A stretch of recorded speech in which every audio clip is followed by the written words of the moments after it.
सुप्रभात बच्चों। आज हम लोग रामधारी सिंह दिनकर द्वारा लिखित भगवान के डाकिए कविता को पढ़ेंगे।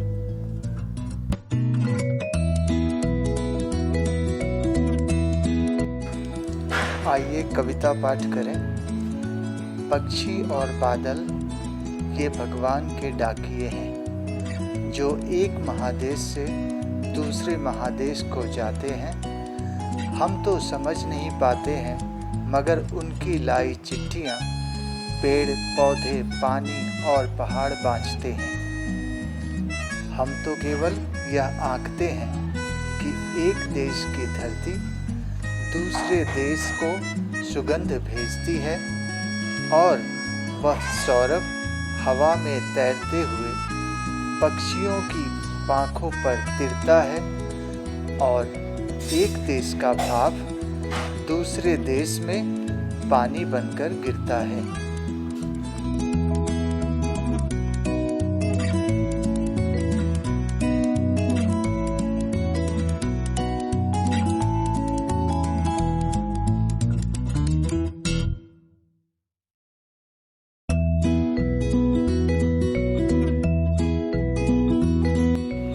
कवि ने इस कविता में पक्षी और बादलों को भगवान का डाकिया बताया है जो प्रकृति के लिए चिट्ठियाँ लाते हैं। उन चिट्ठियों को पेड़ पौधे पानी और पहाड़ पढ़ते हैं और समझ पाते हैं।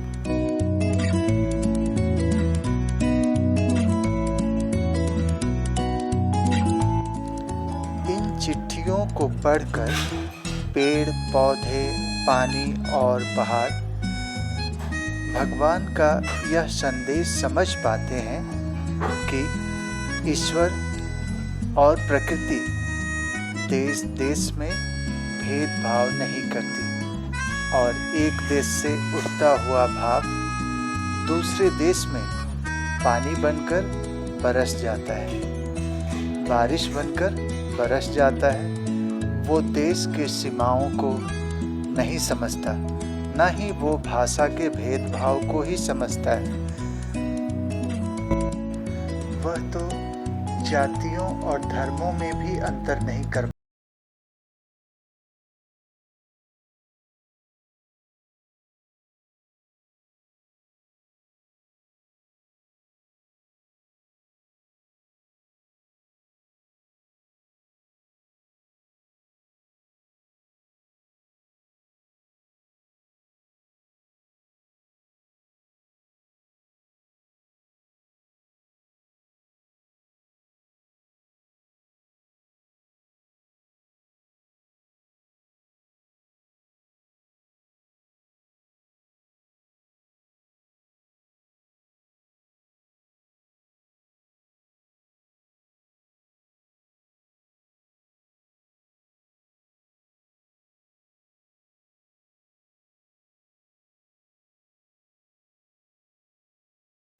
इस प्रकार हम लोगों ने कविता के अर्थ को समझा।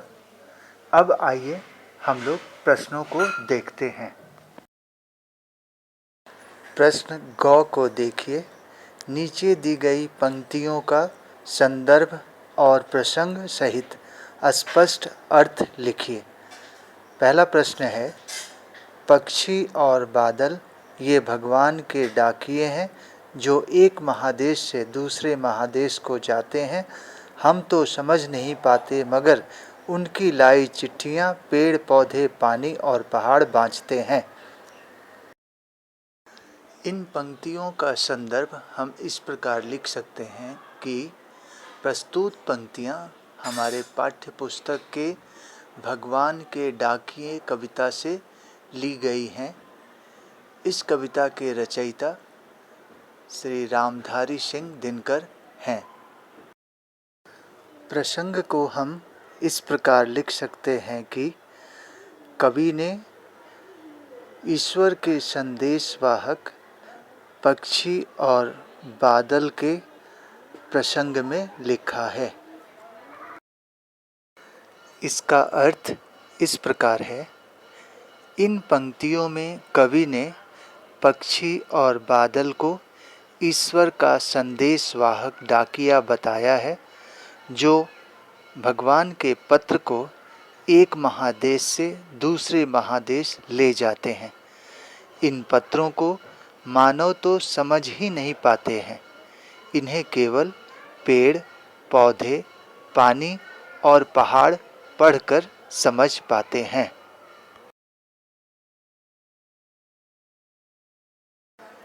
अब आइए हम लोग दूसरे प्रश्न में दी गई पंक्तियों को देखते हैं। हम तो केवल यह आंकते हैं कि एक देश की धरती दूसरे देश को सुगंध भेजती है और वह सौरभ हवा में तैरते हुए पक्षियों की पाखों पर तिरता है। इन पंक्तियों का संदर्भ पहले प्रश्न के उत्तर के प्रकार ही होगा। उसी के अनुसार हम लोग उस संदर्भ को लिख पाएंगे। प्रसंग भी लगभग उसी प्रकार होगा, थोड़ा सा परिवर्तन कर हम लोग लिख पाएंगे। अब आइए हम लोग इसके अर्थ को देखते हैं। इसके अर्थ को हम लोग इस प्रकार लिख सकते हैं कि इन पंक्तियों में कवि ने यह बताया है कि मनुष्य तो केवल यह अनुमान लगाते हैं कि इन पत्रों में एक देश की धरती दूसरे देश की धरती को खुशबू भेजती है, जो हवा में तैरती हुई पहुँचती है।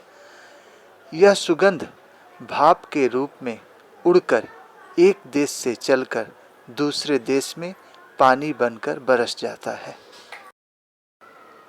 इन दो प्रश्नों के उत्तर को आधार बनाकर आप लोग अभ्यास में दी गई कई प्रश्नों का उत्तर स्वयं लिख पाएंगे और उसका अभ्यास कर पाएंगे।